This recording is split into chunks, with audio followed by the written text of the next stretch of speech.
ലോകത്തെ ഏകദേശം 1000-ഓളം programming languages ഉണ്ടെങ്കിലും ആർട്ടിഫിഷ്യൽ ഇന്റലിജൻസ്, ഡേറ്റ സയൻസ് തുടങ്ങിയ ഫീൽഡുകളിൽ ഏറ്റവും കൂടുതൽ ഉപയോഗിക്കുന്നത് പൈതൺ എന്ന പ്രോഗ്രാമിംഗ് ലാംഗ്വേജ് ആണ്. ഇതിന് ഒരുപാട് കാരണങ്ങൾ, പ്രധാനമുള്ള കാര്യങ്ങൾ പൈതൺ എളുപ്പത്തിൽ പഠിക്കാൻ പറ്റുന്ന പ്രോഗ്രാമിംഗ് ലാംഗ്വേജ് ആണ്. പൈതൺ ഒരു ഓപ്പൺ സോഴ്സ് ആയിട്ടുള്ള ഒരു പ്രോഗ്രാമിംഗ് ലാംഗ്വേജ് ആണ്. പിന്നെ വലിയ കമ്പനീസ്, നമ്മൾ ഫാൻ കമ്പനീസ്, ഫേസ്ബുക്കും ആമസോണും നെറ്റ്ഫ്ലിക്സും ഗൂഗിളും മൈക്രോസോഫ്റ്റും എല്ലാം അവരുടെ research and development, AI based ആയിട്ടുള്ള പ്രൊജക്ട്സ് റിസർച്ച് ആൻഡ് ഡെവലപ്മെന്റ് എടുത്തുന്നത് പൈതണിലാണ്. വേറൊരു കാരണം എന്ന് പറഞ്ഞു കഴിഞ്ഞാൽ ഡേറ്റ സയൻസ്, ആർട്ടിഫിഷ്യൽ ഇന്റലിജൻസ് മേഖലയിലുള്ള ഒരുപാട് ലൈബ്രറീസ് പൈതണിൽ അവൈലബിൾ ആണ് എന്നുള്ളതാണ്. ഇന്നത്തെ വീഡിയോ നമ്മൾ പറയാൻ വേണ്ടി പോകുന്നത് ഡേറ്റ സയന്റിസ്റ്റുകൾ മാൻഡേറ്ററി ആയിട്ട് അറിഞ്ഞിരിക്കേണ്ട 7 പൈതൺ ലൈബ്രറീസിനെ കുറിച്ചാണ്. ഈ ചാനലിലെ വീഡിയോ ആദ്യമായിട്ട് കാണുന്നവർക്ക് എന്നെ ഇൻട്രൊഡ്യൂസ് ചെയ്യാം. എൻ്റെ പേര് സാഹിർ. ഈ ചാനൽ നമ്മൾ data science, artificial intelligence, programming, technology, digital marketing, finance, software testing, full stack development, മോൺ സ്റ്റാക്ക് തുടങ്ങിയ വീട്ടിലായിരിക്കും പോസ്റ്റ് ചെയ്യുന്നത്. ഈ ചാനലിനെ എന്നെ ഫ്രഷേഴ്സ് ആയിട്ടുള്ള ഒരു career gap tech career enable ചെയ്യിപ്പിക്കുക എന്നുള്ളതാണ്. So once again I'm Sahir. Welcome to the video ഫീഡിയർ. നമുക്ക് ആദ്യമായിട്ട് എന്തുകൊണ്ട് ഡേറ്റ സയന്റിസ്റ്റുകൾ അപ്രോപ്രിയറ്റ് കറക്റ്റ് ആയിട്ടുള്ള ലൈബ്രറീസ് തിരഞ്ഞെടുക്കേണ്ടത് വളരെ മാൻഡേറ്ററി ആണെന്നുള്ളത് നോക്കാം. ഡേറ്റ സയന്റിസ്റ്റുകൾ കൃത്യമായിട്ടുള്ള ലൈബ്രറീസ് തിരഞ്ഞെടുത്തു കഴിഞ്ഞാൽ അവർക്ക് വർക്ക് ഫ്ലോ സിംപ്ലിഫൈ ചെയ്യാൻ പറ്റും, അവരുടെ പ്രൊഡക്ടിവിറ്റി ഇൻക്രീസ് ചെയ്യാൻ പറ്റും, ഇതൊരു ഒരുപാട് സമയം അവർക്ക് ലാഭിക്കാൻ കഴിയും. പിന്നെ വേറൊരു കാരണം എന്ന് പറഞ്ഞാൽ എഫിഷ്യൻസിയാണ്. നമുക്ക് ഡേറ്റ സയന്റിസ്റ്റുകൾ കോമൺ ആയിട്ട് ചെയ്യുന്ന ടാസ്കുകളാണ് ഡേറ്റ ക്ലീനിങ്, ഡേറ്റ പ്രോസസ്സിംഗ് ഒക്കെ. ഇതൊക്കെ നമുക്ക് ലൈബ്രറീസ് ഉണ്ടെങ്കിൽ എളുപ്പത്തിൽ ചെയ്യാൻ കഴിയും. വേറൊരു റീസൺ എന്ന് പറഞ്ഞാൽ നമ്മൾ കൃത്യമായിട്ടുള്ള ലൈബ്രറീസ് തിരഞ്ഞെടുത്ത് കഴിഞ്ഞാൽ നമുക്ക് ഡേറ്റ മോഡലിംഗ് സമയത്ത് അക്യുറസീസ് ഓട്ടോമാറ്റിക്കലി ഇംപ്രൂവ് ചെയ്യാൻ കഴിയും. പിന്നെ വേറൊരു കാര്യം, നമുക്ക് കൃത്യമായിട്ടുള്ള ലൈബ്രറിയാണ് തിരഞ്ഞെടുക്കണമെങ്കിൽ നമുക്ക് പ്രോഗ്രാംസ് അല്ലെങ്കിൽ പ്രോജക്ട്സ് നമുക്ക് എളുപ്പത്തിൽ ബിൽഡ് ചെയ്തേക്കാൻ പറ്റും. കാരണം എന്ന് പറഞ്ഞാൽ ഈ ലൈബ്രറിക്കകത്തൊക്കെ പ്രീ ഡിഫൈൻഡ് ആയിട്ടുള്ള ഒരുപാട് ടൂൾസ് അവൈലബിൾ ആയിരിക്കും. ഈ ടൂൾസ് ഒക്കെ ഉപയോഗിച്ചിട്ട് നമുക്ക് എളുപ്പത്തിൽ കോഡ് ചെയ്യാൻ സാധിക്കും. നമ്മൾ ഡേറ്റ സയന്റിസ്റ്റ് കൃത്യമായിട്ടുള്ള ലൈബ്രറീസ് തിരഞ്ഞെടുക്കേണ്ട ആവശ്യകത മനസ്സിലാക്കി. ഇനി നമുക്ക് ഒരു ലൈബ്രറി തിരഞ്ഞെടുക്കുമ്പോൾ എന്തൊക്കെ സൂക്ഷിക്കണം എന്നുള്ളത് നമുക്ക് മനസ്സിലാക്കാം. നമ്പർ 1 ഫംഗ്ഷനാലിറ്റിയാണ്. നിങ്ങൾ ഉപയോഗിക്കാൻ പോകുന്ന ലൈബ്രറിയിൽ നിന്ന് നിങ്ങൾ എന്ത് ഫംഗ്ഷനാലിറ്റിയാണ് എക്സ്പെക്ട് ചെയ്യുന്നതെന്ന് ആദ്യമേ നിങ്ങളുടെ മനസ്സിലൊരു ക്ലാരിറ്റി ഉണ്ടാക്കുക. ചില ലൈബ്രറീസ് നമ്മൾ ഡേറ്റ ക്ലീനിങ് ചെയ്യാനും, ചില ലൈബ്രറീസ് നമ്മൾ ഡേറ്റ പ്രീ പ്രോസസ് ചെയ്യാനും, ചിലത് പ്രഡിക്ഷനും വേണ്ടിയൊക്കെയാണ് യൂസ് ചെയ്യുന്നത്. അപ്പോൾ നിങ്ങൾ തിരഞ്ഞെടുത്ത ലൈബ്രറി എന്ത് ഫംഗ്ഷനാലിറ്റിയാണ് നിങ്ങളുടെ പ്രൊജക്റ്റിൽ തരുന്നത് എന്നുള്ളതിന് നിങ്ങൾക്ക് ക്ലാരിറ്റി ഉണ്ടായിരിക്കുക. രണ്ടാമതായിട്ട് നിങ്ങൾ സൂക്ഷിക്കേണ്ടതെന്ന് പറഞ്ഞാൽ എളുപ്പത്തിൽ ഉപയോഗിക്കാൻ പറ്റുന്നതാണ്. പൈതണിൽ അനേകായിരം ലൈബ്രറീസ് അവൈലബിൾ ആണ്. അത് ഒരു പർട്ടിക്കുലർ ഫംഗ്ഷനാലിറ്റി ഇങ്ങനെ മൾട്ടിപ്പിൾ ലൈബ്രറീസ് അവൈലബിൾ ആണ്. അപ്പോൾ അതിൽ ഏത് ലൈബ്രറിയാണ് ഏറ്റവും എളുപ്പത്തിൽ പഠിച്ചെടുക്കാൻ പറ്റുന്നത്, ഏത് ലൈബ്രറിയാണ് ഏറ്റവും എളുപ്പത്തിൽ നമുക്ക് ഇംപ്ലിമെന്റ് ചെയ്യാൻ പറ്റുന്നത്, അങ്ങനെയുള്ള കാര്യങ്ങൾ നിങ്ങൾ അനലൈസ് ചെയ്യുക. മൂന്നാമതായിട്ടുള്ള പെർഫോമൻസ് ആണ്. ബിഗ് ഡേറ്റ റിലേറ്റഡ് ആയിട്ടുള്ള ടാസ്കുകളാണ് നിങ്ങൾ പെർഫോം ചെയ്യാൻ ഉദ്ദേശിക്കുന്നതെങ്കിൽ ഏറ്റവും ഫാസ്റ്റർ ആയിട്ട് ഡേറ്റ പ്രോസസ് ചെയ്യാൻ തക്ക ക്യാപ്പബിലിറ്റി ഉള്ള ലൈബ്രറീസ് തിരഞ്ഞെടുക്കാൻ സൂക്ഷിക്കുക. നാലാമതും ഏറ്റവും ഇമ്പോർട്ടന്റ് ആയിട്ട് നമ്മൾ ശ്രദ്ധിക്കേണ്ട കാര്യം കോമ്പാറ്റബിലിറ്റി ആണ്. നിങ്ങൾ കറന്റ് വർക്ക് ചെയ്യുന്ന പൈതൺ എൻവയോൺമെന്റുമായിട്ട് കോമ്പാറ്റബിൾ ആയിട്ടുള്ള ലൈബ്രറി വെർഷൻസ് തന്നെയാണ് നിങ്ങൾ ഉപയോഗിക്കുന്നതെന്ന് നോക്കുക.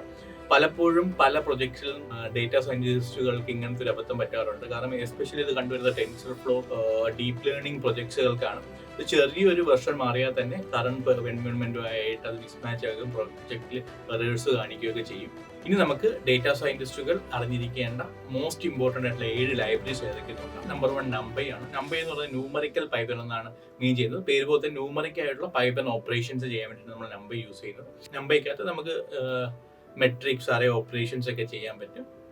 NumPyയുടെ ഏറ്റവും വലിയ അഡ്വാൻറ്റേജ് എന്ന് പറഞ്ഞാൽ advance indexing and selection capabilities ആണ്. ഇതല്ലാതെ സീഡയും ഫോർട്ടാൻ കോഡൊക്കെ ആയിട്ട് NumPyക്ക് ഇന്റഗ്രേറ്റ് ചെയ്യാൻ സാധിക്കുന്നതാണ്. NumPyയുടെ ഡിസഡ്വാൻറ്റേജ് എന്ന് പറഞ്ഞാൽ സ്ട്രക്ചേർഡ് ഡേറ്റയ്ക്ക് വളരെ ഇൻകൺവീനിയന്റ് ആയിട്ടുള്ള ലൈബ്രറിയാണ് NumPy എന്ന് പറയുന്നത്. വേറൊരു ഡിസഡ്വാൻറ്റേജ് എന്ന് പറഞ്ഞാൽ ഹയർ ഡേറ്റ അനാലിസിസ് ടാസ്കുകൾക്കും NumPy അപ്രോപ്രിയേറ്റ് അല്ല. രണ്ടാമത്തെ ലൈബ്രറിയാണ് Pandas. Python for data analysis ആണ് Pandas കൊണ്ട് മീൻ ചെയ്യുന്നത്. എല്ലാ ഡേറ്റ സയന്റിസ്റ്റുകളും മാൻഡേറ്ററി ആയിട്ട് അറിഞ്ഞിരിക്കേണ്ട മോസ്റ്റ് ഇമ്പോർട്ടന്റ് ആയിട്ടുള്ള പൈതൺ ലൈബ്രറിയാണ് Pandas എന്ന് പറയുന്നത്. നമുക്ക് Pandas യൂസ് ചെയ്യുന്നത് ഡേറ്റ അനലൈസ് ചെയ്യാനും പ്രോസസ് ചെയ്യാനും ഡേറ്റ ക്ലീൻ ചെയ്യാനൊക്കെ വേണ്ടിയിട്ടാണ്.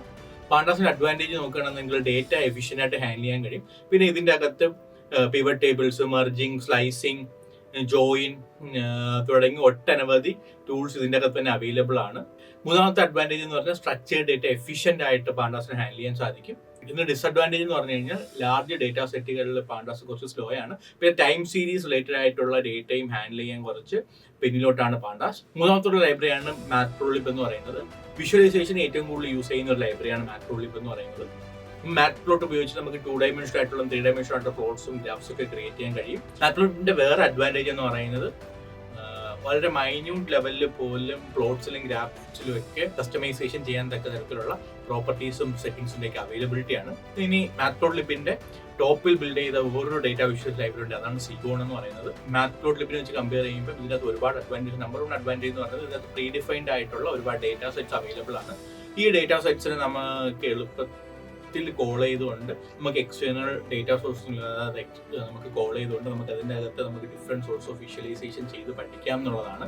രണ്ടാമത്തെ അഡ്വാൻറ്റേജ് ഒരിക്കൽ ഒരുപാട് സ്റ്റാറ്റിസ്റ്റിക്സൽ ഫംഗ്ഷനാലിറ്റി റിലേറ്റഡ് ആയിട്ടുള്ള വിഷ്വലൈസേഷൻസ് ഒക്കെ Seaborn അകത്ത് അവൈലബിൾ ആണ്. Seaborn ഒരു അഡ്വാൻസ്ഡ് വിഷ്വലൈസേഷൻ ലൈബ്രറി ആണെന്നുണ്ടെങ്കിൽ നെറ്റ്വർക്ക് ഗ്രാഫ്സും ജോഗ്രഫിക്കൽ പ്ലോട്ട്സ് ഒക്കെ ചെയ്യാൻ Seaborn ക്യാപ്പബിലിറ്റി ഇല്ല. പിന്നെ മാത്പ്ലോട്ലിബിനെ വെച്ച് കമ്പയർ ചെയ്യുമ്പോൾ ഹയർ റിസോഴ്സ് യൂസേജ് ആണ്. പിന്നെ ഞാൻ പറഞ്ഞല്ലോ മാത്പ്ലോട്ലിബിന്റെ ഏറ്റവും വലിയ അഡ്വാൻറ്റേജ് എന്ന് പറഞ്ഞാൽ നമുക്ക് ഏതൊരു മൈന്യൂട്ട് ലെവലിൽ പോലും കസ്റ്റമൈസേഷൻ ചെയ്യാൻ പറ്റുന്ന തരത്തിലുള്ള പ്രോപ്പർട്ടി സെറ്റിംഗ്സിന്റെ അവൈലബിലിറ്റി ആണ്. എന്നാൽ Seabornൽ അത്രത്തോളം കസ്റ്റമൈസേഷൻ ഉള്ള പ്രോപ്പർട്ടീസും സെറ്റിംഗ്സ് ഒന്നും അവൈലബിൾ അല്ല.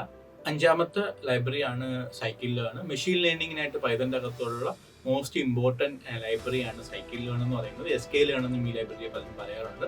ഡിഫറെൻറ്റ് ടൈപ്സ് ഓഫ് റിഗ്രഷനും ക്ലാസിഫിക്കേഷനും ക്ലസ്റ്ററിംഗ് റിലേറ്റഡ് ആയിട്ടുള്ള numerous types of algorithms predefined ആയിട്ട് ഇതിൻ്റെ അകത്തുണ്ട് എന്നുള്ളതിൻ്റെ ഏറ്റവും വലിയ പ്രത്യേകത എന്ന് പറയുന്നത്. Scikit Flow സൂപ്പർവൈസ്ഡും അൺസൂപ്പർവൈസ്ഡും ആയിട്ടുള്ള അൽഗോരിതംസ് ഒക്കെ സപ്പോർട്ട് ചെയ്യുന്നുണ്ട്. വേറൊരു അഡ്വാൻറ്റേജ് എന്ന് പറഞ്ഞാൽ എളുപ്പത്തിൽ ബാക്കിയുള്ള ഡേറ്റ അനാലിസിസ് ലൈബ്രറീസ് ആയിട്ട് ഇൻറ്റഗ്രേറ്റ് ചെയ്യാൻ സാധിക്കും എന്നുള്ളതാണ്. മാത്പ്ലോട്ലിബ് ലൈബ്രറിയുടെ നമ്മൾ ഡിസഡ്വാൻറ്റേജ് നോക്കുകയാണെന്നുണ്ടെങ്കിൽ ചില അൽഗോരിതംസ് ഒക്കെ ഹൈപ്പർ പാരാമീറ്റർ ട്യൂണിങ് ആവശ്യമായിട്ട് വരുന്നുണ്ട്. ഇത് കുറച്ച് അൽഗോരിതം ബിൽഡ് ചെയ്യാൻ, അൽഗോരിതം ട്യൂൺ ചെയ്യാനൊക്കെ കുറച്ച് ബുദ്ധിമുട്ടുണ്ടാക്കുന്നുണ്ട്. പിന്നെ രണ്ടാമത്തെ ഡിസഡ്വാൻറ്റേജ് എന്ന് പറഞ്ഞാൽ ഡീപ്പ് ലേണിംഗ് മോഡൽസ് ഒന്നും ഒരിക്കലും Scikit Flow സപ്പോർട്ട് ചെയ്തില്ല. പിന്നെ നമ്മൾ ലാർജ് ഡേറ്റ സെറ്റ്സിലൊക്കെയാണ് ഡീൽ ചെയ്യുന്നതെന്നുണ്ടെങ്കിൽ അത് മെമ്മറി സെൻസിറ്റീവ് ആണ് Scikit Flow. ആറാമത്തെ ലൈബ്രറിയാണ് TensorFlow. ഗൂഗിൾ ഡെവലപ്പ് ചെയ്തെടുത്ത deep learning based open source ലൈബ്രറിയാണ് TensorFlow എന്ന് പറയുന്നത്.